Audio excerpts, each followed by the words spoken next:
Yang bisa meniru Rasulullah, bersikap meniru Rasulullah adalah orang yarjullah, orang yang selalu berharap kepada Allah, orang yang mempunyai raja. Siapa orang yang punya raja? Adalah orang yang tidak pernah putus asa. Jadi orang yang punya raja tidak putus asa. Kalau kita putus asa berarti kita tidak punya raja, tidak punya pengharapan. Gagal lagi, coba lagi, gagal lagi, coba lagi, gagal, coba lagi. Ini orang yang tidak putus asa. Orang yang kayak begini yang bisa meniru Rasulullah, yang tidak putus asa, selalu punya raja kepada Allah, berharap terus kepada Allah. Orang yang selalu berharap terus tidak putus asa, akhirnya dia akan mendapatkan apa? Mendapatkan rasanya, rasa dari yang diharap. Makanya di dalam doa yang biasa dipimpin oleh Habib Muhsin ini, wa tazidani dzauqan, ya Allah berikan tambah kepadaku rasa. Sebab kalau kita itu tidak putus asa, kita akan tahu rasanya nanti. Disuruh zikir, gimana rasanya zikir? Jangan putus asa, nanti pasti tahu rasanya. Paling tidak di saat pada malaikat maut sudah mulai mau nari, itu kita pasti tahu rasanya. Bagaimana nikmatnya zikir itu. Yang kedua yang bisa meniru Rasulullah, yarjullahal yaumil akhir, yang berharap di hari akhir. Orang berharap untuk hari akhir ini maksudnya takut. Karena kita itu di hari akhir dua, surga atau neraka. Yang kita takuti itu neraka. Jadi orang yang bisa meniru sikap Rasulullah adalah orang yang punya raja kepada Allah, punya pengharapan kepada Allah. Artinya yang tidak pernah putus asa. Kemudian orang yang punya rasa takut kepada Allah.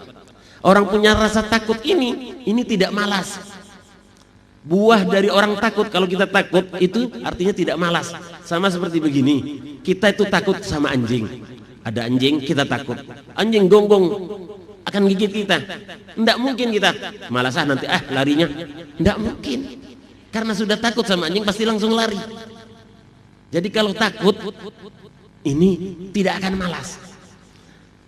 Jadi kalau Anda semuanya di dalam beribadah malas, berarti Anda tidak takut kepada Allah.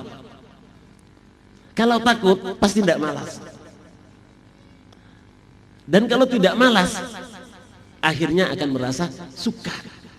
Misalnya malas sekali dengan pelajaran matematika di sekolah. Karena takut tidak naik, akhirnya terus rajin. Digabung pasangan dengan berharap tadi, dengan tidak putus asa. Akhirnya suka dengan pelajaran matematika, rindu sama gurunya, suka dengan gurunya. Itu yang disebut di dalam doanya, wa tazidani dzauqan wa syauq. Ada rasa rindu nanti. Jadi kalau kita punya raja, punya khauf, nah ini nanti kalau terus kita lakukan di dalam jalan kepada Allah, akan timbul rasa, akan punya rasa, dan akan ada rasa rindu kepada Allah. Itu yang diajarkan oleh Habib Muhsin agar kita bisa meniru sikap Rasul sallallahu alaihi wasallam. Dan yang ketiga, wa dzakarallaha katsira, banyak mengingat Allah. Orang yang banyak mengingat Allah ini itu artinya cinta. Orang yang cinta itu akan timbul satu istiqamah. Jadi kalau kita cinta kepada seseorang, kita akan selalu mengunjungi orang itu. Itu istiqomah jadinya. Nah, jadi orang yang bisa meniru sifat Rasulullah ini adalah orang yang punya raja, orang yang punya khauf, dan orang yang punya cinta. Ini yang diajarkan oleh Al-Habib Muhsin kepada